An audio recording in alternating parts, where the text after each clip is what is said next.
right? And he was meant to say, right? And instead he said, and thought that like none of us would know it. You don't talk droid, do you? The incident with Obi-Wan, played by Scottish actor Ewan McGregor, was symptomatic of a deeper problem. If he had his way, he'd have Ewan's part. And I think Ewan kind of knows that. The other day he said, "Out my way, you Scottish wanker," to Ewan. No, R2's changed. I mean, he's not the same droid. He was actually quite humble when I found him. He slags off the other actors. I know that he always slags off George. As time went on, the problems deepened. Sometimes he comes to the set and can't even remember who he is. There's been rumor that he likes to drink. I think there are times that, he might use a little too much oil. Dude, I love that they pulled that fucking joke all the way through episode 3. Like, they got Sammy J. They got Sammy J.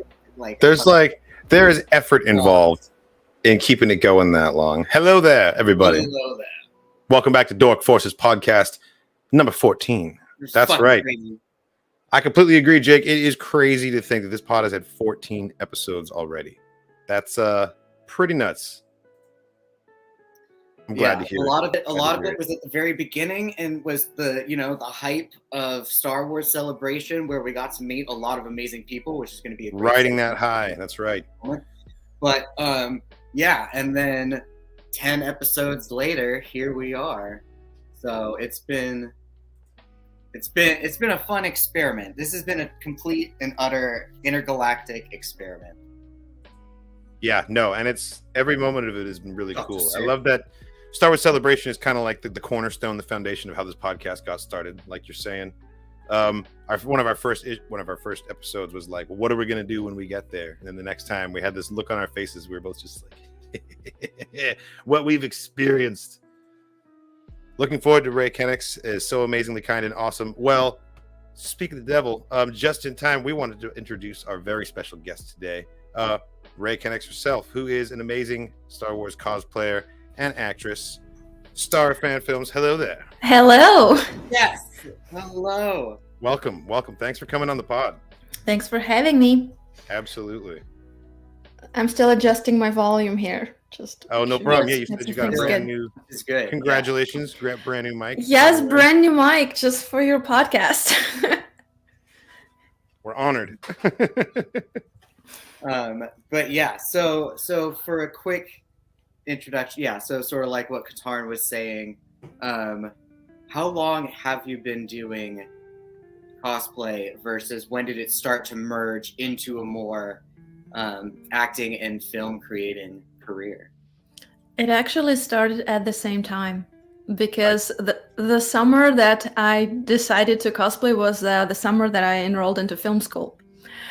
So cool. It all happened simultaneously, I guess. I just projected myself as the character that I liked, and it came side by side. I just wanted to see what it would feel like to reinterpret the character, or just to play around with different ideas, I guess. So as for filmmaking, I didn't even think about being a filmmaker, just wanted to act. But you know how you get sucked in and get creative, you learn new things, and now it grew into this whole big thing where I just like to tell my own stories and learn as much as I can about it, so I can do it as well as I possibly can. Well, speaking of which, the films that I've seen you in have been awesome. So clearly there's talent there, and you're doing a really good job too. Especially the most recent one, Secura, came out I think a couple of months ago, right? Mm-hmm. Absolutely excellent. You talk about embodying the character. I think that was really evident there. Thank you. You were Ayla Secura in that film, more than just like, I don't know. I feel like you cross a boundary over cosplaying into, I guess you used the right word already. Embodying is like the best word I can think of. Yeah, I guess there's a difference between cosplaying and costuming and acting as a character wearing the film costume. So to me, I transitioned basically from just doing the costumes and running around in it into making films with these characters. To me, it's more of a costuming and wearing that outfit, becoming the character. So cosplay, it's when I wear it for fun. I go to the con. I might not even care that much about it being accurate or so super detailed. More so about it's just fun. Yeah, more about fun and meeting people and just entertaining everyone. And when it comes to film, then of course it's a little bit different, and you treat your outfits differently. How to approach it, how to make it, so how to wear it. It's a little bit different. So people who do acting, Right. they know. Is a lot of some of your more intricate cosplays, such as like Secura or Ayla, or Syndulla, not Sakura, but and Ahsoka, do a lot of them. Ooh, Hera, write that down. Hera, yeah. What percentage of them is what you've created, or did you create like all of them yourself? Are you talking about the costumes? Yes. No, I didn't make everything. I don't claim to be that talented. So, Yeah. of course, depending on each costume, there are certain parts that I make myself. There are certain parts that I collaborate on with someone who is a professional in that particular field. But overall, I guess for me, it comes from a vision. So I think through every single little detail in my costume, how I want it to be. How I want little, armor pieces done, how I want the belts to be done. So everything pretty much I envision first, then I find someone who can help me with that. And almost everything goes through my hands because I always like to add personal touch. Even if the item comes ready, I still see something I want to weather or I want to redo or tweak somehow, because when you see it all together, then it has to be consistent. So yeah, I think it's a beautiful thing about costuming that you don't have to do everything yourself. There's so many talented, amazing makers out there who will save you time and stress. And I'm not the person who can sit at the table for hours on end. I'm like, no, if Right. someone can do it better. Skill. I'm very jealous of people that have that skill. Yeah, I don't. I just let me make films, and if someone can help me with armor or something, yes, please. I think it's important for you to at least handle every single part of your costume at some point, though, because like your character would have done that. Of So course. it adds an extra layer of realism. Like you should know what every inch of what you're wearing is. Because Of course, Ayla especially Secura knows what exactly what's going on with like her pants and stuff. yeah, especially if it's for a film. Like for Ayla, her outfit was meant to be that, because like you said, she probably made everything herself on what she's wearing or fixed it at some point. So everything matters, and especially for acting, for creating a believable character, you want that meaning to every single thing on your outfit, because every single buckle or belt, it has a memory, and you can use it in a scene in some way, and add depth to the character. That's one of the cool things about Star Wars, is that there are so many different recognizable objects, whether it's a belt buckle, or like a very specific thing that tells its own story, and you can draw from so many different things. Congrats to everyone who worked on Secura. The production was a phenomenal fan work. Completely agree. Thank you. We Yeah, just hit 300,000 views today. Or Nice. yesterday. Amazing. Nice. Yay, That's thank awesome. you everyone for watching and supporting it. Oh, we got to get a cheer for that one.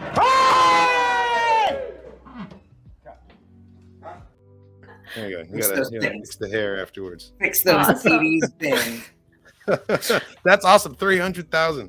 No, that's totally awesome. Oh my god. Super wizard indeed. There was a good question up here that I saw. Was it annoying being in body paint for the fan film? How, do you get used to it, or is it you constantly aware of this, having the stuff on your skin? Yes, it's very uncomfortable. Hang on, guys. Sorry, I have something on my face. take your I time. think it's my little sun catchers are casting some weird sun bunnies on me. The force is sending you. I'm in the force. Crystalline beam. Yes, yeah. Body paint is super uncomfortable, and I guess you get used to it after a few hours. But in the end of the day, it becomes sticky. So you have to be really aware of where you're touching and rubbing, and it makes everything much harder, because you also have to be careful not to damage everything, especially if you're on set somewhere in the desert when there's no way to go into a trailer and have someone fix it for you. So yeah, I guess it's probably my least favorite part of those colorful characters. Well, You go and give one of your clone troopers a hug, and he goes from being the 91st to the 501st, because now he's got these blue stripes on him. Oh yeah. I'm still trying. What is happening here? I have those weird lights on my nose. Okay. Rei Kennex, everybody, joining us from the world between worlds right now, Right, it's true. where things aren't There always we what they seem. There we go. It's gone. It's gone now. How long did it take to film Secura? Secura was just one day. Oh, nice. Yeah, we got to the location, we shot Okay, everything that's there, and then all the green screen sequences were also shot at the same spot. That was something I was going to ask about, or was really curious about, because so much of Secura takes place on at least the ending of it was much Felucia, versus the Fulcrum fan film was a lot more deserty because we see Tatooine and a couple of other places. But so yeah, I was curious what the percentage of green screen location was for Secura versus an actual location. Whereas for Secura, the only green screen sequence is Felucia. Everything else, you see every single shot, the sunset, everything. Which makes sense. How are you supposed to build that environment physically? It's all real, yeah. And I prefer locations, honestly, because it just makes it so much more organic. You can interact with it. It just feels, more realistic when you watch it. Play off of your surroundings. Exactly. Because you have surroundings. Because if you have it, why not use a Felucia for obvious reasons? We couldn't go to real Felucia, so we had to fake it. I wasn't sure. Was it the same writer who wrote the scripts for both Secura and Fulcrum, or were they different people? It was me and Jason Crossman, who is the director. We both wrote both films. That was excellent, because we're watching Fulcrum. There were certain moments of where Ahsoka's talking to Obi-Wan, where it's the way that I don't know, the Obi-Wan actor, there were certain ways that he would deliver his lines where it's he was great. He's amazing. Yeah.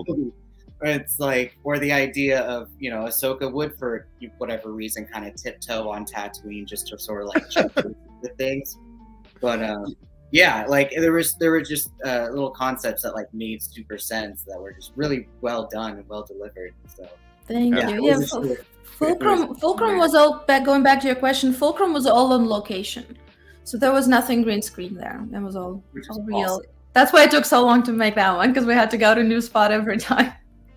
How long was that? 8 days, I think. Oh wow! Because you see three seconds of a place, but it took us half of the day to drive there and then to shoot and go back. So it's a lot of extra work. So that film was actually sort of shot and delivered as a movie trailer. Mm-hmm. Is there potential for a longer, more intense Fulcrum project? Definitely a very open-ended ending. The ending definitely kind of made you hopeful that there was something more coming. Yeah, we want to do more for sure, because especially for Fulcrum, we need to fill in those gaps, because we showed you little glimpses of the story, but now you're going to see more what happens. So yeah, we already planned a couple of films, and it just all depends on the time and the budgets and what we can do as soon as possible. And same for Secura, because it's an open ending and we don't want to know what happens. Well, I know what happens next, but now you guys need to know. Very open ending with Secura. Yeah, so I was going to say, is that going to be a multiverse sort of? Well, you have to be careful with this stuff. So it's kind of like an alternative line, but what we're planning to do is to intertwine her story into the existing canon, so that even if she's there, nothing changes. But some little unexplained moments that you see in further movies, they happened because Ayla was there. You're going to Forrest Gump it, is what you're going to do. Yeah, sort of. He's not necessarily the cause of all these things that we know about, but he was there. Yeah. Or maybe she was, but you just didn't know that was her. You know how they mention, Quinlan Voss was here, in Kenobi. It's why was he there? Well, maybe Ayla sent him there because he's her master. So, things like that. There's a lot of things we can do. Bring Quinlan so bad. I've always loved that dude since the beginning. Yeah, he's great. He's crazy. So what was episode 3 your first introduction to Ayla, or did you read some of the graphic novels or some of the other novelizations before, or what was kind of your introduction to the Star Wars universe? I saw Ayla in episode 3 mostly, where she was. I guess episode 2 as well, obviously. Episode 2, she was there for the Geonosis fight. Yes. Well, 2 and 3, but I guess I wasn't interested in her as much until I saw her in Clone Wars, because she got a little bit more of attention in there. But I became curious.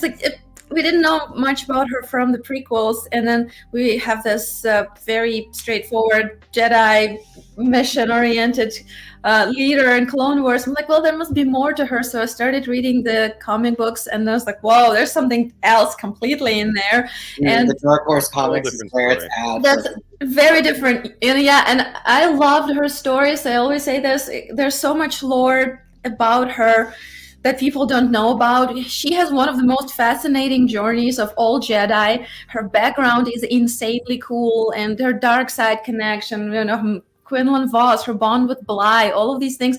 So when we shot Secura, we had two goals in mind: to have people interested in her story so they could read more and, just, oh, what is this? Where did this come from? I want to know more about this character. And then because she deserves it. And the second one was to make people fall in love with her because she is incredible. And I wanted to unify all those versions of Ayla that exist out there and to bring them together into one single character so you can see like her more vulnerable side, more mission-oriented side, more what we saw in prequels, this feminine Twi'lek side, so, and put it all together, put some of me in there as well, and create this character that would make people like, hey, I want to see more of her. Like, she sounds cool.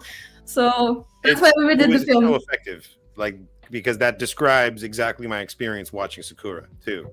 It's like, this character's fascinating, like, do a really good job of like endearing the audience to her, and then leave us wanting more. Like, we need to get more stories about Ayla Secura now. Well, then we did our job. Thank you. Mission accomplished. Mission accomplished. And now even knowing that you're passionate about the Dark Horse comics and her backstory and everything else, like, gives that much more heart to the project, and it really shows through with tongue-tied. It really shows through with like the acting and the presentation of the character. Because, like you were saying, between the two different, like the animated Clone Wars and then the Filoni Clone Wars, like we get these two different kinds of Ayla, and then we see her periodically in like mobile games, or she was a playable character in like Battlefront 2 randomly as a hero character. But like, yeah, it wasn't until then that we really got story for her and substance. And yeah, it was great being able to see you put that out there for like other audiences to really be introduced to her for. Thank you. Yeah, I loved playing her. She's just so deep, and I want to give her some love that she really deserves. Some people were like, well, are we gonna see a Kid Fisto flashback? I'm like, send checks to my bank account so we can CGI him, and you might. Yeah, or like, yeah. It's not as easy as you might think. Practically. Have to make a mask and like put that on. Oh gosh, that's gonna be so crazy to do. Imagine all the tentacles. Yeah, I love Kid. It's great. You'd have to do it old school style. If it was done in the 80s, they'd have like a different guy controlling each tentacle. Yeah. A whole puppeteer team for his head. That would be great. Yeah, that's so cool though. It's gotta be so much fun looking in a mirror and seeing just like a Star Wars character looking back at you. Like, is there a point in the process where you feel like the transformation has happened? Is it like for Secura, for example, it's not till you're wearing the Leku, or like, yeah. Is there some moment that you can pinpoint, or does it just sort of gradually you sort of step into someone else when you do this?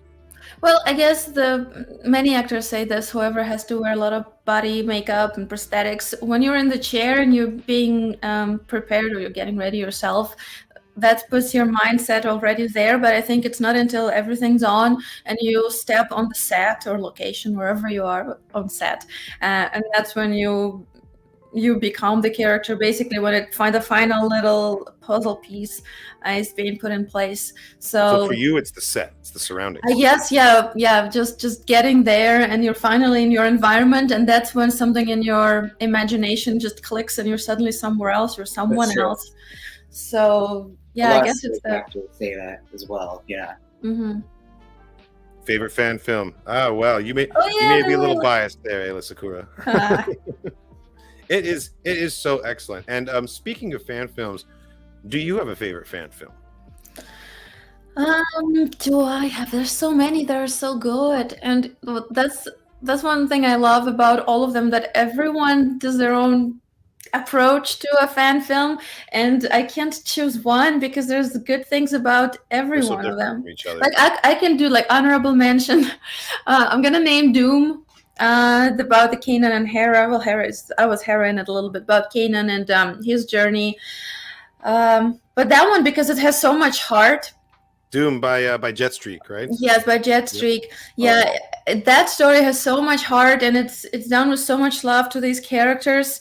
Definitely. That I just feel like warm inside when I watch it. And the other one that I think one of the first fan films that I've ever watched about Darth Maul, The Apprentice. Oh yes. With Maul cosplay as Ben as Maul. No, it's where he fights the female Padawan. Yeah. That one, and then the third one definitely would be Kenobi. You know which one I'm talking about. The Jamie Costa one. The Jamie Costa one, yeah, that one. Because James Arnold Taylor himself. Yeah, you can't beat that. So those. No, those are some really good choices. Those are some excellent choices. I'm pretty sure. I've done reactions to all three of those films. So Apprentice was on the channel if you're interested. I love your reactions. I'm just such a fan. I love watching. Oh, thank you. I'm a fan of yours, definitely. Like I'm really like impatiently waiting for your next fan film. So hopefully there's something like secretly in the works. There's always something. It just all depends, guys. I can't just do it badly, so I need budgets, and so I'm like, I'm working. Budgets is the worst, yes. Yeah. But one thing would be what would be a dream cosplay, and then what would be a dream fan film or short story that you could tell, Star Wars or non-Star Wars related. Ooh, yeah. Open it up for the dream short story, but yeah. Dream cosplay would be Quora from Tron with all the light up suit. Oh, nice. Yes, that's the hard one, and one day maybe I'll do it. And then dream short film. Well, definitely has to be about Ahsoka. Just Ahsoka and Vader, something. I don't know, but she's my favorite one to play, so it would be something maybe pre-Rebels era or. Oh no, we can go with era. Is there a particular time of Ahsoka's timeline that really sticks out more for you? My favorite one's Rebels. Rebels, I was gonna say, because you have your Rebels cosplay, but always Rebels and maybe a little bit pre-Rebels, because that's unexplored. It's her becoming Fulcrum, and I always love the stories of how heroic, big, legendary figures become who they become. What urges them, what transforms them, the lessons they learn. It's always the most interesting. So I guess this is early Rebel time when she's still figuring out who she is.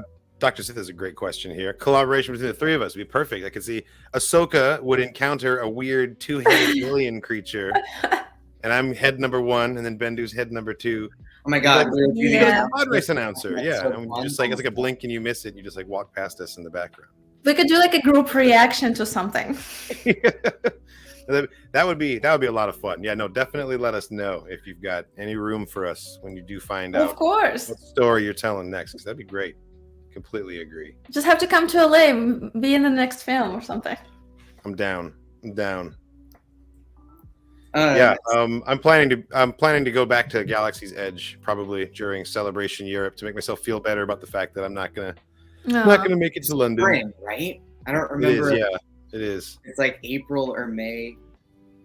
I'm super happy for everyone that gets to go. I wish I was there. Oh well, yeah. I haven't got any tickets yet. I want to do it so bad. We might. I don't know, man. If it's I keep going back and forth in my head. I'm trying to like just come to grips with the fact that it's not going to happen. But like I keep telling myself, there's a chance. You can still go. There's always a chance. Really look at the Are you going to go to San Diego Comic-Con? I'm going for just one day. Oh, you are going though. Okay. Just cool. Saturday.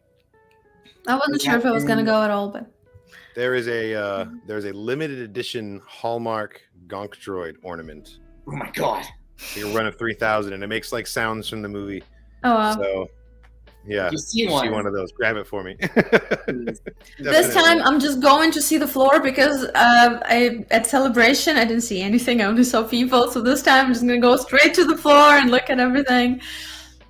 Speaking of Celebration, I've got a great picture of us here. And Bendu, there's one of the three of us too, but I can't find it for some reason. You posted that on the stories, right? Today. I did, or it was yesterday for me. Yeah. But yeah, is it August? I don't feel like it's. Or no, August already happened. But yeah, when is San Diego? Yeah. Got to meet Ayla Secura herself. That's great. It's like I stepped into the Star Wars universe. You fit right in. Could be a good rebel. Like, I'm serious. If you want to do a cameo? I could be a rebel. I could totally be a rebel. Yeah. Easy.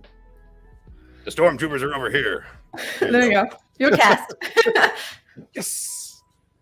Cool. I'm going to retitle this podcast to Kyle Nails an Audition. Exactly. That was perfect. I needed that win.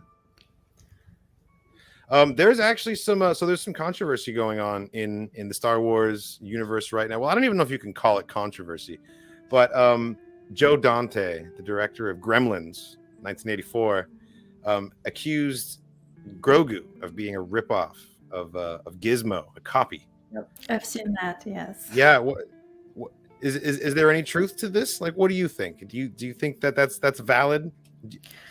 I don't know the real inspiration behind Grogu, but one thing I know for sure, that everything has been done before, and every idea comes from some other idea. So this is where you cross the line of it being too close. I don't think it's a rip-off, but I can see the inspiration there. But there's nothing bad. I mean, I completely agree. I think everything kind of inspires everything else, especially like when you find out that the community of filmmakers is really not that big.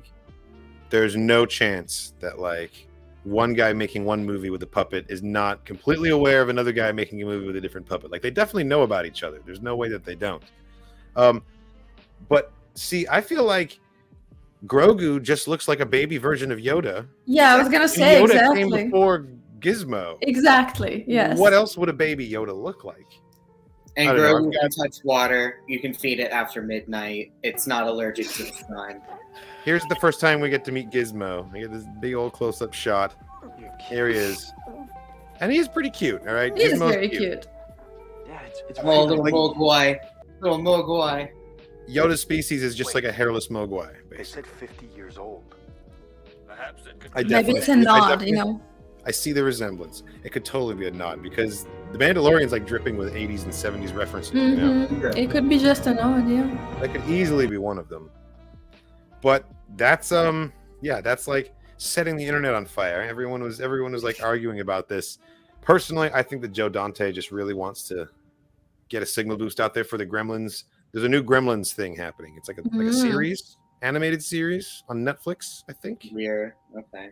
I could be wrong about those details, Yeah. but I know there's new Gremlins coming, and I don't know if Joe is involved, and I think he's like trying to make some noise, which, you know, fair enough. Nice. Oh, I just saw your mug. Oh, the mug. Ahsoka That's skull. great. Yeah. That's All perfect. little snips. All little snips. Hi, Sky Guy. Perfect. I'm just drinking some water, but it is a Dasani from Galaxy's Edge, so there's Oh, fancy. got that at least.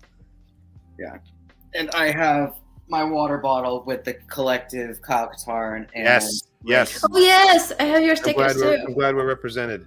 Oh, you know what I just realized? The ding dang dong darn logo's not there. There we go. Oh, there you go. I was wondering why the podcast felt so naked. Now we've got everything we need. I'm just looking at the comments. There's some really, really funny ones. Let me breathe for you. Someone read the comics. Oh yeah. I love that moment. It's just like the angsty romance, forbidden. Love Dude, it. all the Dark Horse comics were so angsty. Like that's what made them so good and like so. Yeah. It was with Quinlan, right? That one with Kid Fisto, and Oh, that was with, that's they right. were doing things Jedi are not supposed to do, sort of. Mhm. A little bit. Yeah, a no, little bit of Quinlan Aaron just had a Travis straight up inspiration. super hot purple skinned girlfriend and had a kid and fucking survived Order 66 on Kashyyyk, but no one wants to talk about it just yet. But yeah, no, I'm just a little bit bitter.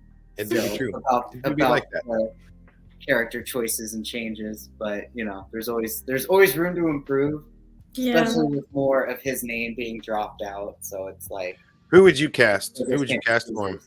Either of you. for Quinlan. Yeah, for Quinlan. If he was to God, show, Jason Momoa, I already know. The moment we Oh. shot Secura, I'm like, yes, he's the one. oh, I see. There's no ulterior motive there. It's just I mean, okay. So if you ever saw him in Stargate Atlantis, he fucking was Quinlan Voss. I did not see him. Yeah, I never saw Stargate. I'm pretty sure those comics were coming out at the same time as Stargate Atlantis too, so it wasn't quite coincidental, but like they were totally the same fucking character. They're yeah, they even like the dreadlocks and everything. Yes. Yeah, it was pretty solid. It was pretty solid. I mean, Jason Momoa is a pretty safe bet. He's I think my favorite role of his is honestly Duncan Idaho. Yeah, He was so good. He was so good in Dune, and his part was so like understated too. It was very different. Come on, Yeah. Disney, are you listening to this? Get him. That's true. Right. And then Well, I'm excited to be in a fan film. I think that's funny. going to be great. We Get should your costume oh, ready. We need to get you Yeah. some cool outfit. Absolutely. I got a Briar pistol ready to go. But we need to do the other side as well and have you join us for a reaction. And I'm down. I actually have a trailer right here that I have not seen yet. And Bendu, I don't think you've seen it yet. It's for the new Lord of the Rings, Rings of Power. The teaser. Oh, I haven't seen it. The official trailer came out yesterday. I was wondering if maybe we could watch this, see what this is all about. You guys ready? Mm-hmm. Yes. When the world Probably was better so than the House of young, the Dragon trailer. Oh, is there there also had for not that? yet been a sunrise.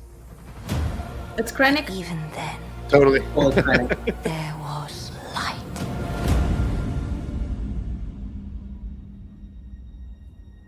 Call to me, lands far away.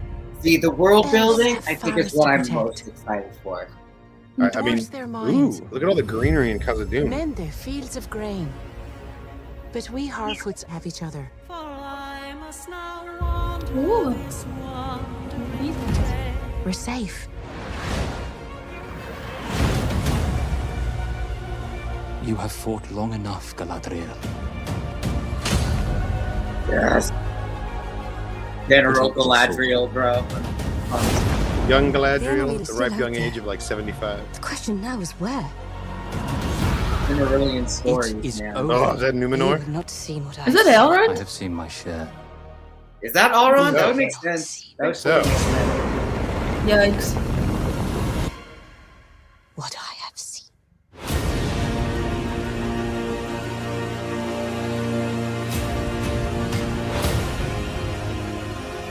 Darkness will march over the face of the earth. It will be the end. Yeah, not orcs. just of Finally, we haven't our seen any people, orcs. but all peoples.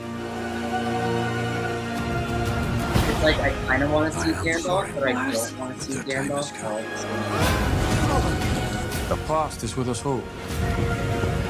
The past is dead. I We can either dig it. move That was forward Thangol's forces. or we die with it. This could be the beginning of a new era.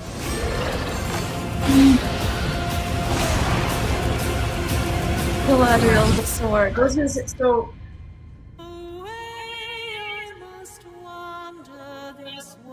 oh, that looks good. That's a shot. That's It is a pretty great new shot.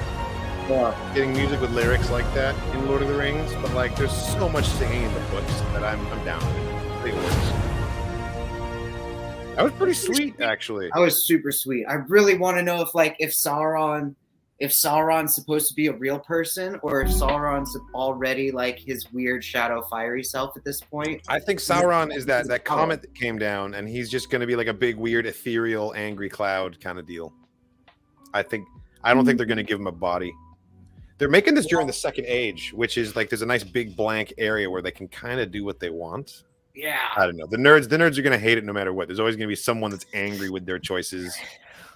It's best to just sort of like stay the course and tell the story you're trying to tell at that point. That's fine. It's so easy. Like, is it easy for you to sort of navigate and trudge through the chaos that can be the Star Wars fandom, or do you just generally try to focus on your own world and like what brings you peace and happiness from Star Wars and then put it out? No, I understand from the point of view of someone who also makes content, a creative content, that you can't please everyone, and no matter what a masterpiece you can create, there'll be people who will not resonate with it, and it's okay.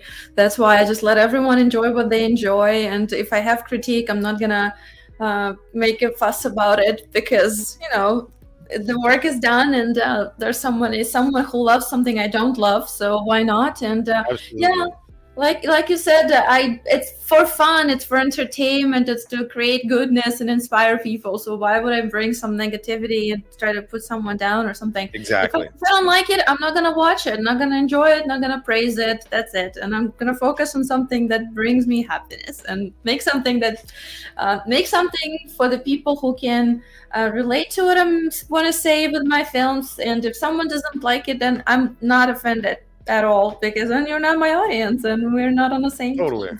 Why not? Exactly.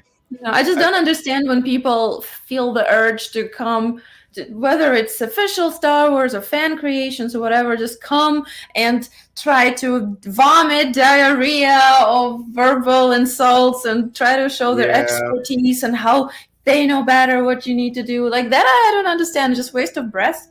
Kind of an ugly truth that I don't think gets said out loud a lot, because a lot of Star Wars content creators are afraid to say it, is that one of the stigmas that's been attached to Star Wars fans for a long time, besides being toxic, which I think is deserved sometimes, is that they don't necessarily have the best social etiquette. Oh yeah. It's not always the people that are social butterflies and really know how to talk and know how to communicate and have great manners and things like that. And that, I think, explains a lot of it too, is that if you're not someone who realizes that it's kind of not socially acceptable to just go and start complaining and spouting all the things you hate about something that someone is very obviously be in the middle of being enthusiastic about, part of that, you're just such a passionate fan, you couldn't help yourself. But also, it's like, you just don't know how to read a room, Yeah, if you're not helping, then why waste your time and other people's time? I'm always open to constructive criticism, because there are some people out there who might see things I don't see, and I will use them. Like, there was a couple of that for Secura, and I'm like, oops, actually, you are right. Next time I'm going to fix this, so thank you. And then there are people who just come and do hating, and to me, it's like, not a single successful person will waste their time going on other people's accounts and writing stupid stuff, No, it's not productive in any way. So who are you and why are you doing this? It'll explain a lot about those people. So that's why I don't even pay attention, and it doesn't insult or bother me, because, yeah.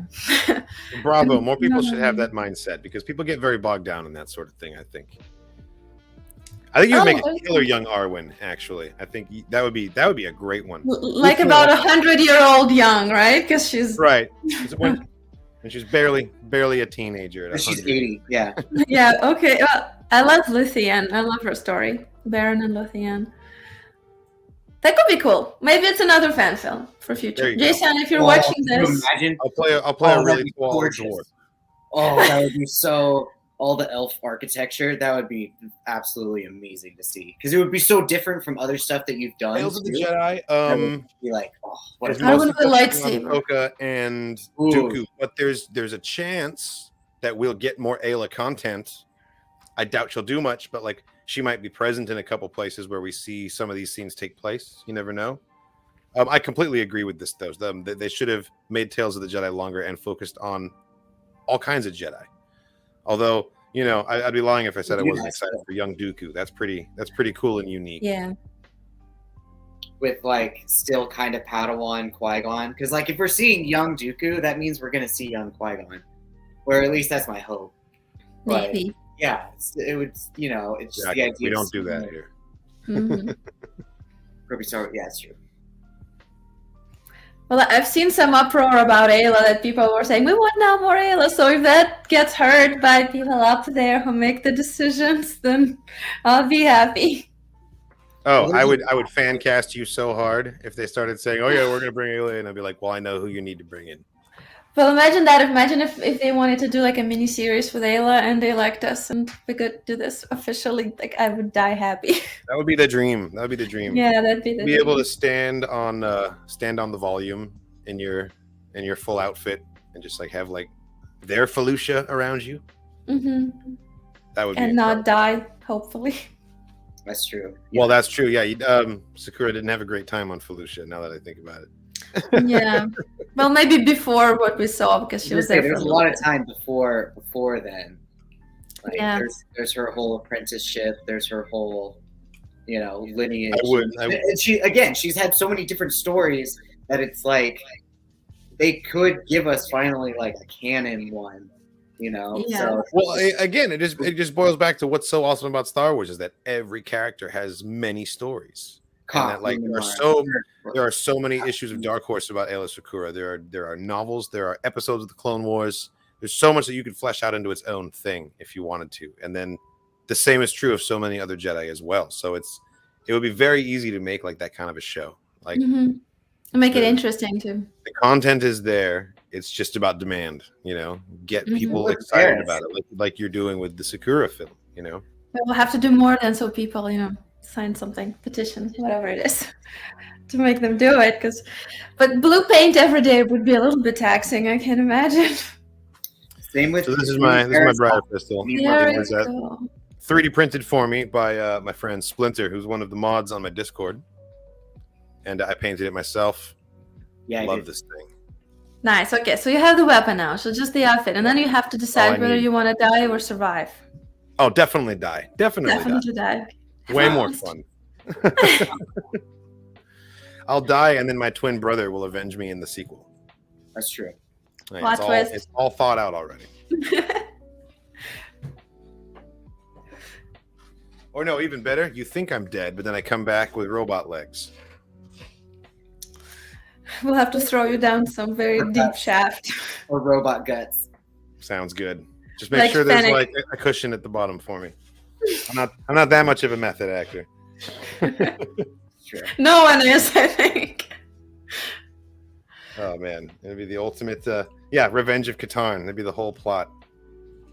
Let's just make the whole movie about you. You just write what you want to do, make it film. Kyle goes to cameo and thing, becomes main villain of the whole damn thing. We need a good villain, so why not? I would totally have a Wilhelm death. Yes. If you could turn him into a Geonosian somehow. Oh, that's gonna be super easy. Why? Why If you give Katarn wings somehow. You better start that GoFundMe or something. Bendu, do you remember when we were sitting at Celebration eating Dude, some yeah. food from the food Yeah. truck? Yes. And a person was Yes. sitting right next to us, and we were like Yes. joking, and I was like, Chesko, like Aluminu Matafa. You were like, we were all speaking like Huttese to each other. This And- person. This Yeah, person I don't looks so remember much what they look like. legit. It started speaking flawless Geonosian, just like What? the meme. Just like the meme, but and I will not even attempt to repeat Clicks what it sounded and like. everything. I can't do it. 'Cause I'm a human. This Holy guy, cow. full on like We were- Pavel the yeah. Lesser right next to us. We were It was just sitting insane. there eating our falafel fries and just, What did you not choke? They heard us speaking Huttese, and we're like, okay. Oh, you think that's impressive? Hold my beer. yeah. Yeah, we did choke actually. Like it was a full on. It was so good. It was so good. Wow. Yeah, it was a living meme. It was a living meme moment that I didn't think would happen. But going briefly back to production process, so how long does it take to do full costume, makeup, and then prosthetics for Yeah, it's a great question. different characters? Okay, well, Hera is the fastest, so she's about maybe Jumpsuit. 2.5 hours because it's just the face and the hands, and nothing crazy on the face, so that's a little easier. Just her outfit is very detailed, so that takes a little bit to put together. Then Ayla would be next. Ayla is about 4 hours, maybe 3.5, and if I really hurry. And that's mostly because there's a lot of surface to cover, and blue is not very skin tone friendly color, so you have to layer a lot of it. Multiple coats. Do you have to do coat 1, wait for it to dry, do coat 2, do the other arm? Typically airbrush, and I have to have an assistant to do that because I can't reach back there. So, so airbrushing first, and then once everything's dry, then I can do the face makeup. And that one's not very hard for Ayla again. It's just regular. Then Ahsoka is the longest one. Yeah, Ahsoka is the longest one. Ahsoka is about 5 hours if I take my time. I can do it in 4.5 if I'm really in a rush. But about 4.5 to 5 hours. I guess they're not technically tattoos, but how do you do her patterns? Oh gosh, that was a journey. Well, all the body goes freehanded, easier of drawing. Freehanded, yes, because her color I custom, same as Ayla, I custom mix the color, and for hair for all of them, so the color doesn't come as is. I have to mix it with 4 different shades. Yeah, just to make sure. Yeah, I'd make sure it's just right. So the Ahsoka, that goes first. Then I used to use stencils for the white ones, but it just didn't look right. It just looked painted on. So I started just free-handed. And this way I have more control with the brush, and I can blend it a little bit so it looks like it's really part of the skin instead of just cookie cutter kind of painted on. That makes it extra impressive. I just assumed someone was in front of you, like, stenciling. I wish. Wow. Oh, that's you in the mirror. It's all me. I'm just sitting in the mirror for literally 3 hours and doing this, making sure it's perfect and symmetrical, and then I kind of blend it out a little bit so it looks like it's part of the skin, and then I do the eyes and the lips, and that's it. Because I don't do any contouring on my face. Then the Leco, the last thing is the Leco. That's so impressive. It really looks like a whole team of people have been working on you when you're standing there. I wish that was a team. But that's the energy that you bring into it. Like, so that's a lot of skill. A lot of skills going into that.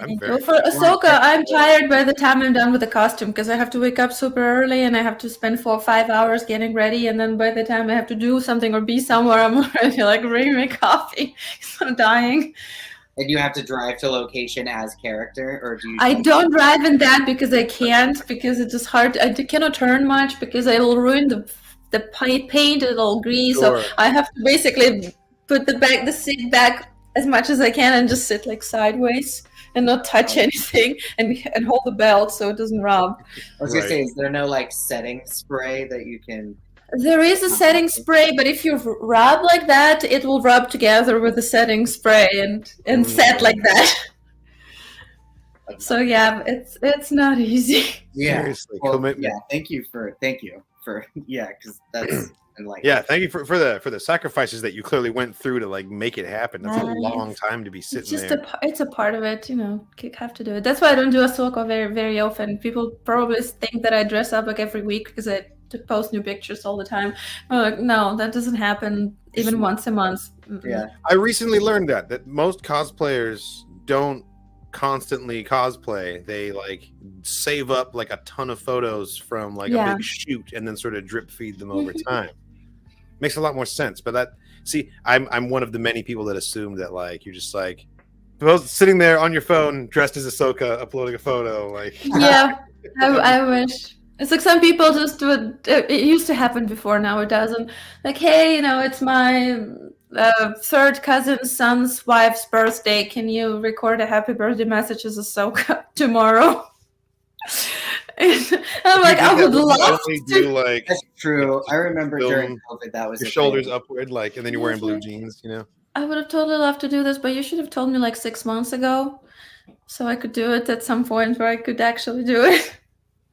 That's fair. Well, I mean, like you're at a pro level with the quality where you could be like, I'll either charge for that or be like, here's the waiting list. I did it for some of the friends who are long-time supporters and followers. So I did that because I knew the shoot was coming up. So of course I'm happy to do this, but I would not spend 5 hours. All of a sudden be like, all right, here we go. You know what's a good idea? I need to get a filter that would make me look like Ahsoka, and this way I can just act and not have to do the costume. So, just like an AR kind of thing. Like a free idea for everyone out there. If you guys can develop that thing, I'd be so happy. Just like happy birthday. Between the green, the blue, and the orange, which one was more difficult to try to work with? I think the blue, because the blue is the opposite of the skin color that I have, the orange kind of skin. So blue is the hardest one to make completely opaque, because if any skin comes through, it shows so well. With green, it's like, a little bit, but with orange, it's the best. It's the easiest because it blends in really well. It's just basically, if you take my skin tone and you saturate it super much, you get Ahsoka skin color. So it's easier. The longer I live in Arizona, I feel like I start to have that issue. Become orange. Not hopefully not that more. I'll just turn olive. Yeah, man. I got super sunburned today. You can kind of see I got a little bit of pink going on. Not What'd very you do? much. I went outside for 5 You minutes. live in Seattle? You were in Seattle? Yeah, I live in Seattle, yeah. Oh, okay, Jason's gonna be there soon, actually. I think in a week or two. Oh, nice. Get your costume ready. Yeah, right, exactly. I'll start sewing as soon as I'm done tonight. Do some pickups. Yeah, definitely. You Yeah, could that be a would great. hologram. There you go. I could show up because I've got a green screen. There you go. Could easily do that. But any opportunity to visit LA, I'm always down. Especially now that he's done it. But yeah, Yeah. how hot was it today for you, Bendu? It was 111 today. Jesus. You said you were in Arizona, right? Yeah. Yikes. I just moved down here like now 10 months ago, or no, I guess it's 9 months. Now 9 months ago. It was October. So it'll be a year in October again. But I'm still acclimating and still getting used to weirdness. But From Seattle to Arizona is a big change. From Seattle, okay. How long ago was it that you moved from Ukraine to America? I guess it's like 8 years plus the time that I was back and forth, because there was like a year that I wasn't completely moved, so I was traveling. Also, shout out to all the amazing people of Ukraine. Fuck Putin. Fuck Putin. We're definitely on. Where is it? This Other side. There you go.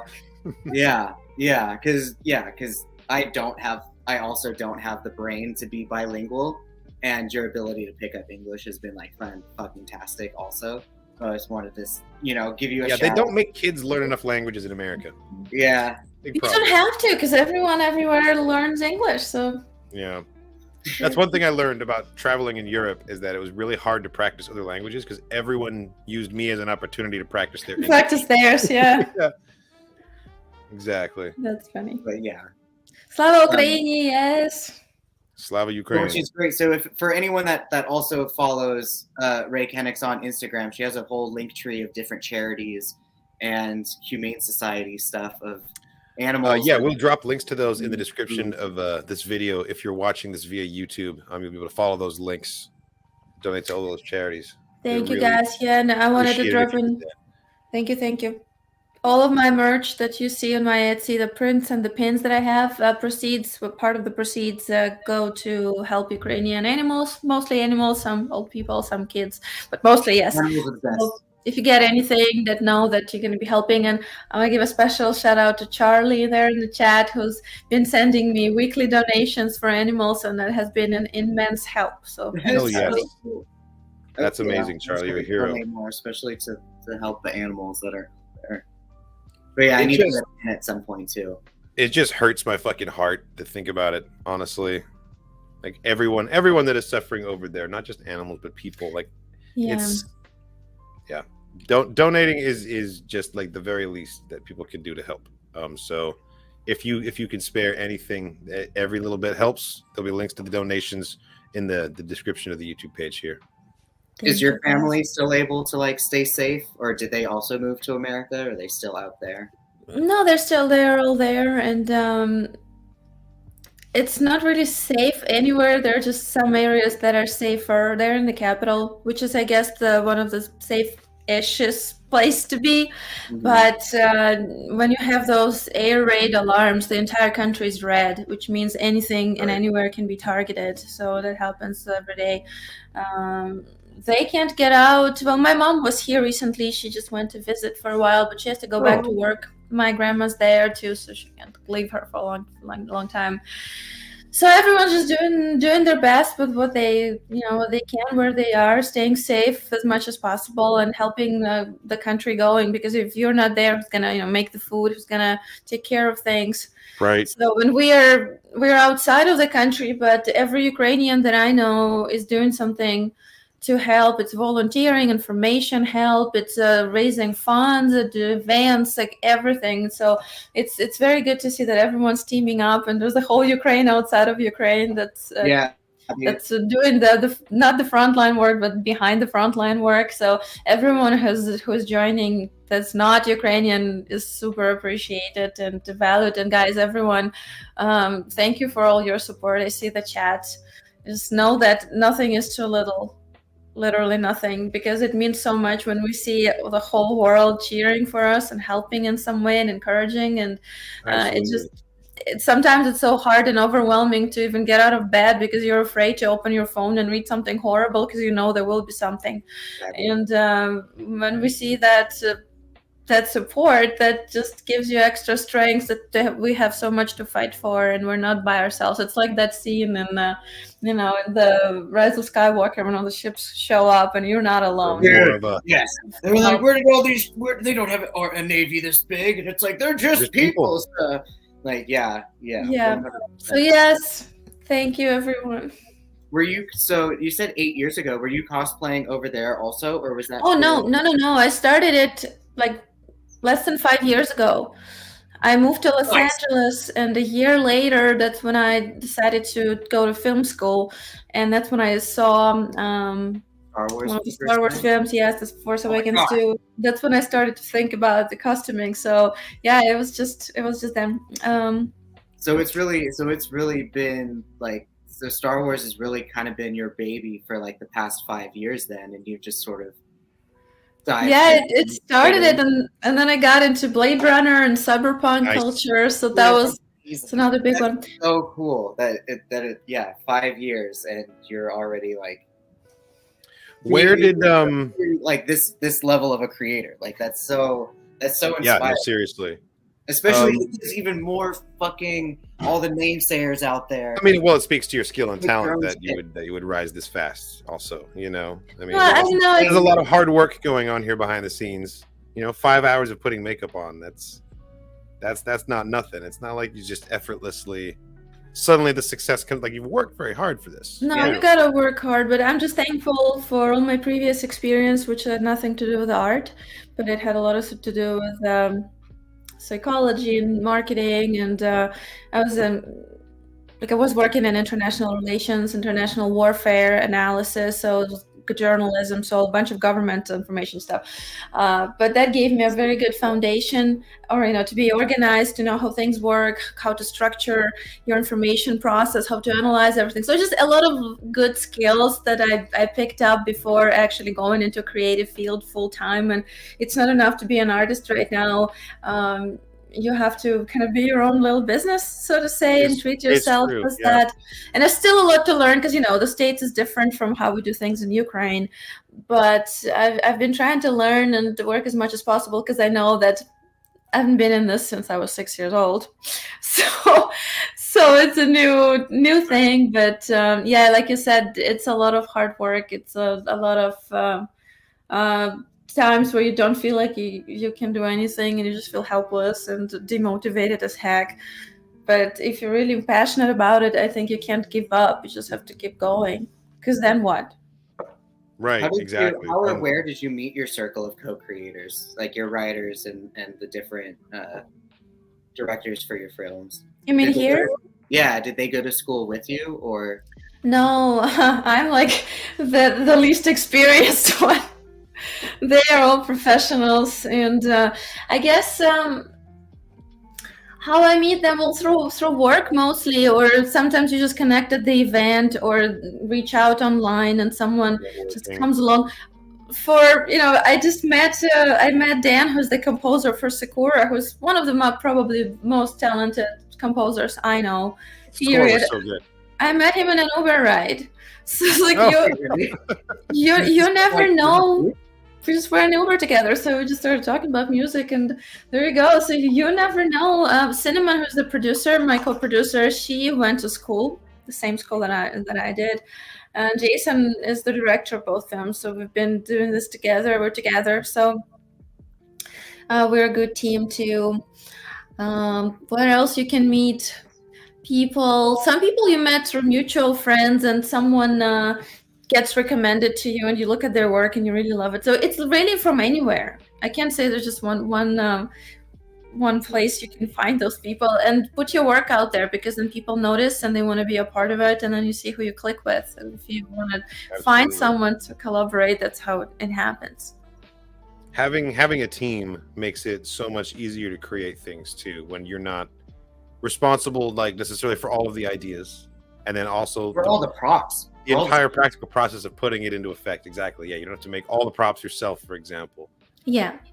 I was wondering, where did it all start for you as a Star Wars fan? What was your first piece of Star Wars that you were like, okay, this is for me?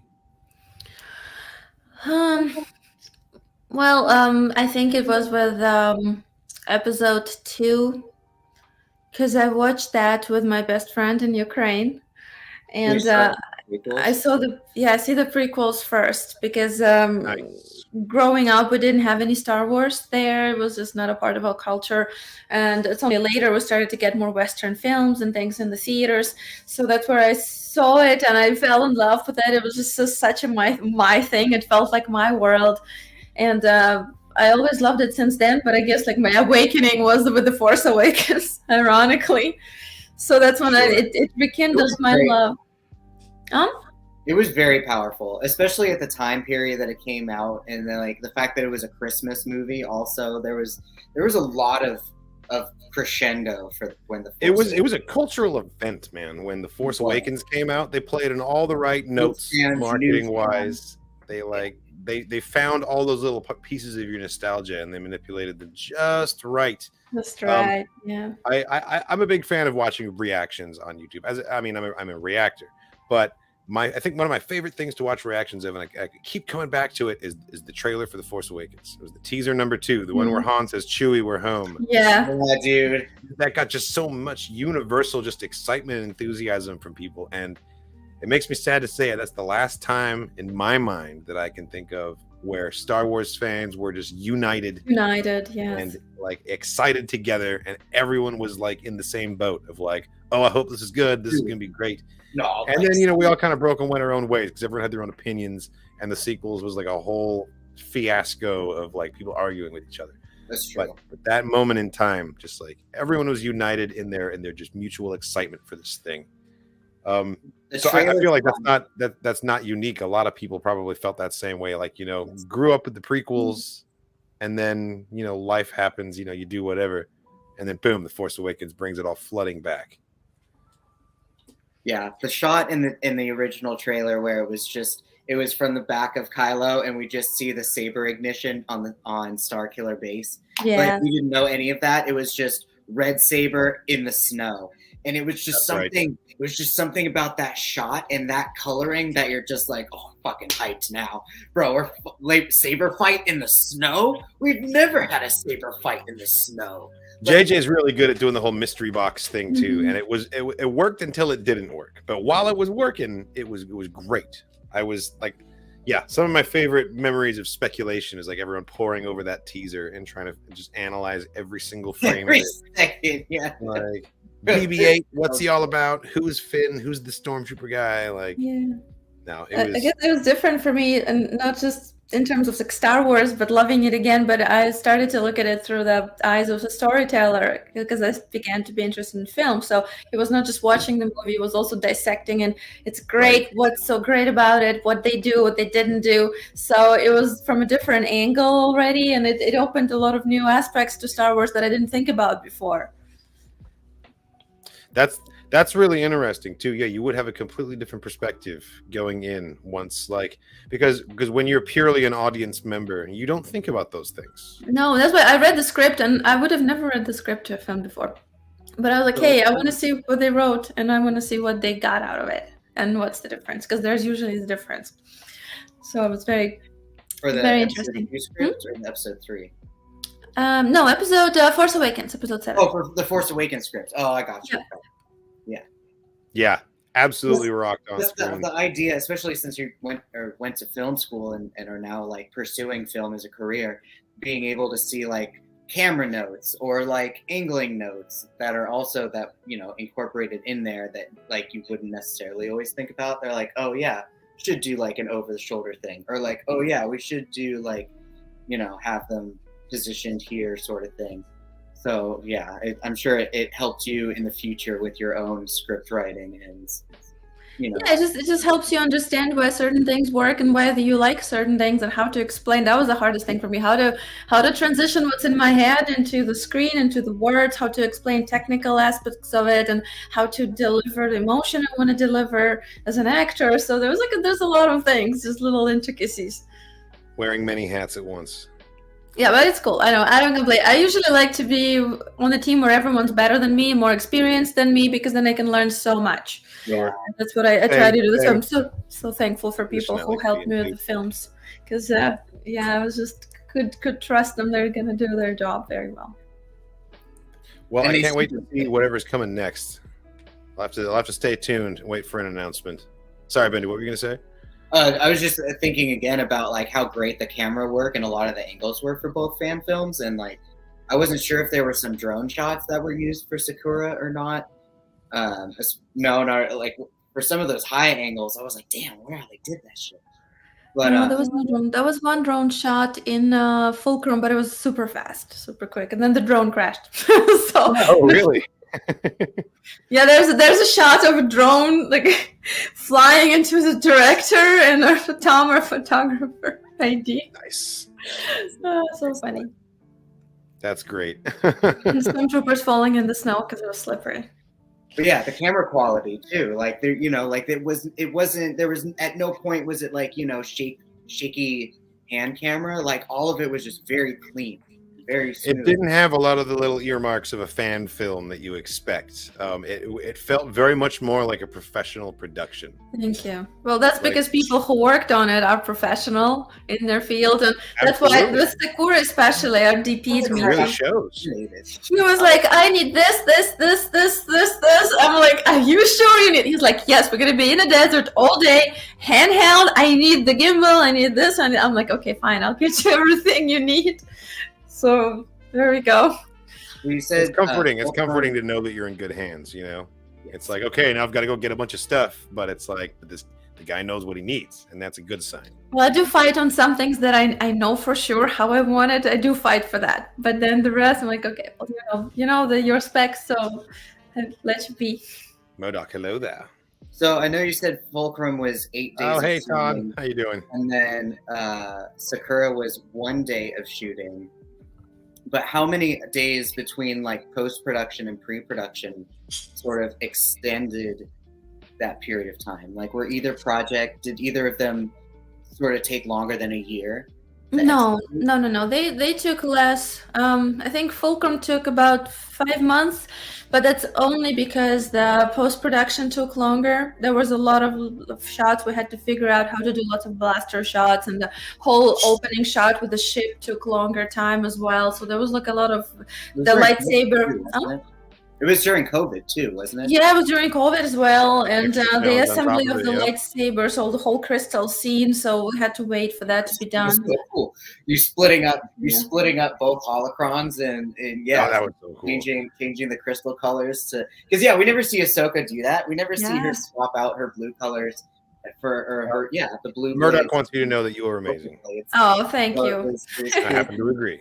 It was cool getting to see Ahsoka sort of like make that distinctual change of like, we're gray Jedi now, bitches. Like silver blades, let's go. I had to do that. I had to do the scene, the cleansing of the crystals and assembling lightsaber. I think it was first time live action lightsaber making on screen, so I had to do it. And then that's for Fulcrum, right? So it was a few months. For Secura, it took a little less because there was less complications with effects. It was mostly blasters and lightsabers, so it was nothing too crazy. How long did that all take to create Felucia? Felucia, they didn't take them too long. I think There's just a few days. They were so good. I mean, they found all of the 3D environments, so they had just manipulate them, and these guys are just fantastic. I was gonna ask if they created assets for it, or if they like found things like Battlefront assets, for example. Like, yeah, they found some. I think we found together. I found some to save them time. They did find something, and since it was a reverse shot, so we didn't need too many of them. It was so quick, so they were able to work with what we found, and they didn't take that long. And then, of course, I couldn't release it because the war started, and it was the last thing on my mind. So a few months, it was just sitting there waiting, and then I guess just at the right time, I felt like, okay, now I have to get it out there. And then the music took a while as well because we were just fine-tuning every single thing in it. So Secura was maybe 4 months altogether, but again, with gaps in between because there's several people working on it, and we have to jump from one to another and make sure it all fits together. So then we had to do the sound and all of that. Yeah, but now. So like when we met you and when we saw you at Celebration, it was only like a month old. Yeah. So you guys were still doing like promo stuff. That is incredible. That is incredible. Hot on the heels of the fan film. Yeah, no, I'm not even doing much promo. I'm just getting it out there, and hope people will share it. Stickers. Well, that's kind of the idea, right? Like if your fan film is good enough, it'll speak for itself. I hope so. Yeah. I feel like it does. I think it definitely does. And what it says is, please make a sequel. I will make a sequel. We'll get those pins, and I will save all the money and make the sequel. We will definitely. I need to buy an Ahsoka pin. Or no, is it the? There was one stick. Do you have enamel pins of both of them, or is it just the Ayla one that's an enamel? No, I have both. I have pins. Ahsoka one. Ahsoka and Ayla. Yeah. Lost that sticker unfortunately because it was on my other water bottle. No, oh, that's right, you did. Damn. But I thankfully still have the Secura one. So, okay. There's a question here. It's hanging. It's very bright blue. It says, "How hard is Ukrainian? Can you teach us a word?" Oh, right. I'm so sorry for taking so long. There we go. Yeah, I found it. I meant to highlight that ages ago. Yeah. Is it hard to learn? It's hard. It is. Okay. Someone said something about languages. Well, okay, so English is my third one. My first language is Russian. Wow. But yes, because my family moved from there. But my second one is Ukrainian. So I would say it is hard. It's very different from English. The grammar is crazy. So if you want to learn it, you'll have to kind of strap in for the long ride. It's not going to be easy. Ukrainian, do you guys have your own alphabet? Sorry, we're both asking questions. Sorry, yeah. What was that? You go first, Katarn. Is it still difficult to learn Ukrainian if you speak Russian? Are they close? It is easier because they're both Slavic languages, so the basic grammar is very similar. So if you know conjugations and tenses, it becomes easier to understand how it works. But it has its own alphabet. Wow. Not all of it, but some is different, and then the words are pretty different. So vocabulary is very different. Huh? That's interesting. That it has its own alphabet. It's not the entire alphabet. It's just some letters Russian has, some letters Ukrainian has, and they're not the same. And vocabulary, some words are similar, some words sound similar, but they mean completely different things. And so it can be deceptive. Yeah, but definitely easier to learn if you already know a Slavic language. Anyway, so can you teach us a word? Okay, what word? Give me a word. How about "May the Force be with you"? I was going to say, Dr. Sitz, I think he's requesting a phrase. That's more of a phrase, I know, but... It's going to be long, and you're going to break your brain and your tongue. I'm willing to try. 4, 5, 6. Let me word it in an easier way. Okay, let's do the easy version. Hi, like hi. Sila. Буде. Із. Тобою.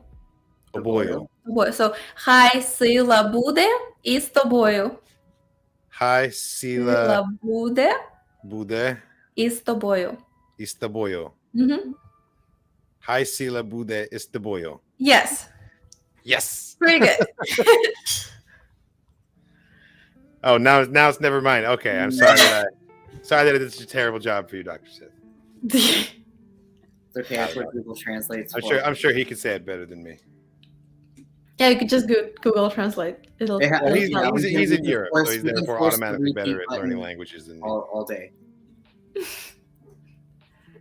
Yeah, dude, my brain gets too stuck on conjugations and trying to remember object genders and trying to then also try to conjugate. Like, yeah, I've tried so many times, man.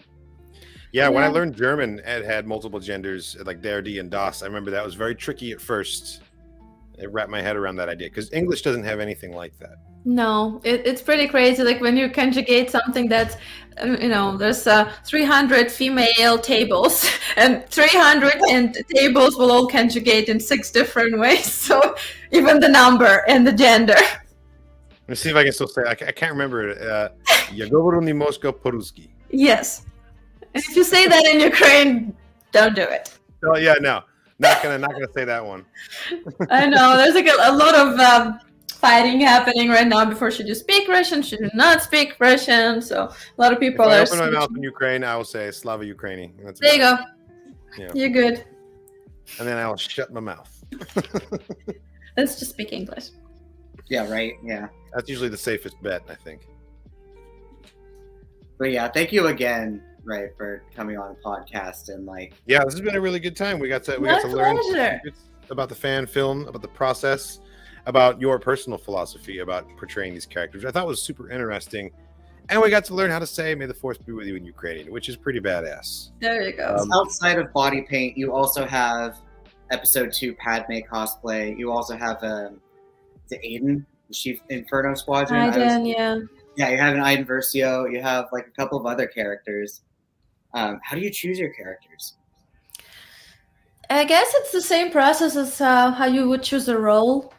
To me, it's absolutely the same. So if I meet the character, whether it's in the script or it's an existing character from animation, let's say, or a game, I meet the character and I see if I can find any reference points, if I relate to the character, if I see, oh, you know what, I can relate to this, I can understand how this character feels and things, and then I have to find them interesting enough.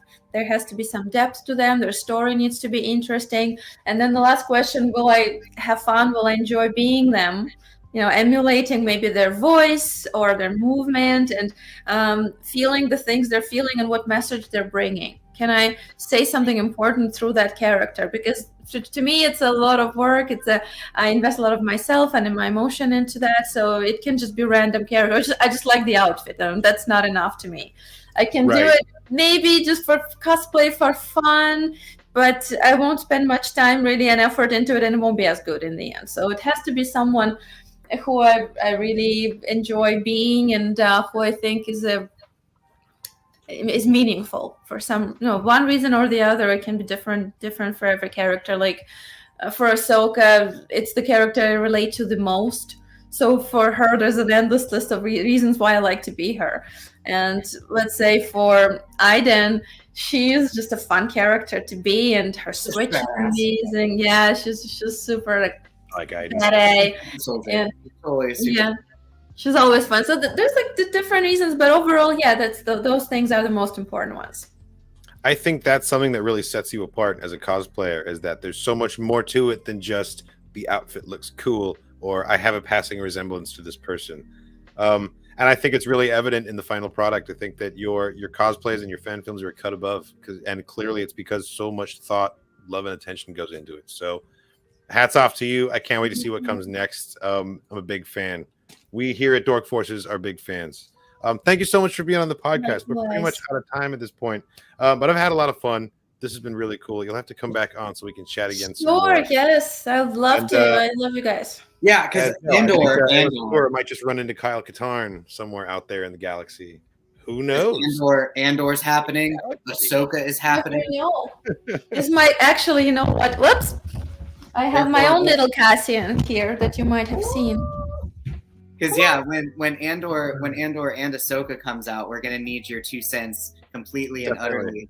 Oh my god, he looks like an Andor. Who is this? This is Cassian.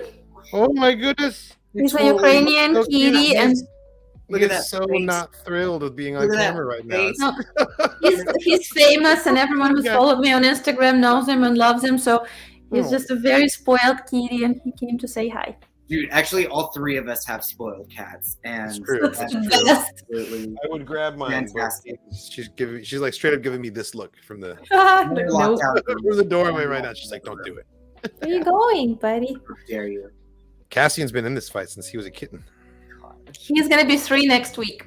No, But yeah, when it's he's gonna love Andor. I hope. Bring it back. Yes, sure. I would love to, because Rogue One's my favorite. So Andor is the one that I'm looking forward to the most. What's so fucking amazing? Honestly, I'm really looking forward to it because it's my favorite time period. The Rise of the Empire is my favorite, just because it's between my two favorite trilogies for one thing, but also just we know the events so well that I almost am more interested in the procedural side of things now. Like, I found the whole chain codes thing in Bad Batch to be absolutely fascinating. Like the way the Empire is starting to track the civilians and slowly restrict the freedoms.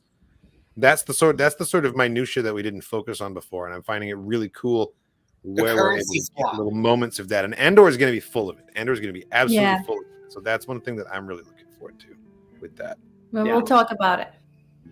I'm excited for it to be like. Shout out to Rei. Her films have raised the bar for the short film format. I know they're called fan films, but the fan can be dropped. They are utterly polished, engaging, and very professional. Oh, thank you so much.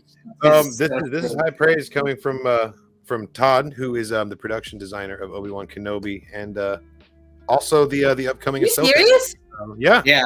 Wow. So that's high praise indeed. Absolutely. Dang. And as a fellow Ukrainian, nice, didn't know that. It's great to know there's so many of us in the Star Wars galaxy. Yes, I see it from your name, actually. Your name makes so much more sense now. Yeah. Well, thank you. Yes, and a fellow Ukrainian. We're taking over the galaxy. Haha. She's literally sitting on a pile of skulls, and I'm not even exaggerating. Oh man. Murder pauses. She has a skull pile. They're mostly like little plushy skull pillows. It's hilarious. Yeah, she sleeps on top of it. Oh man. Well, excellent. We got to wrap it up, but thank you so much for joining us tonight. This has been an excellent episode. Hi, Cassian. I can still see you there in the corner. I know, right? Look at that. Totally just pulling all of my focus. I can't help it. He's too cute. Thank you so much for watching. Thank everybody. you. Thank you, Ray, for joining us. As always, may the force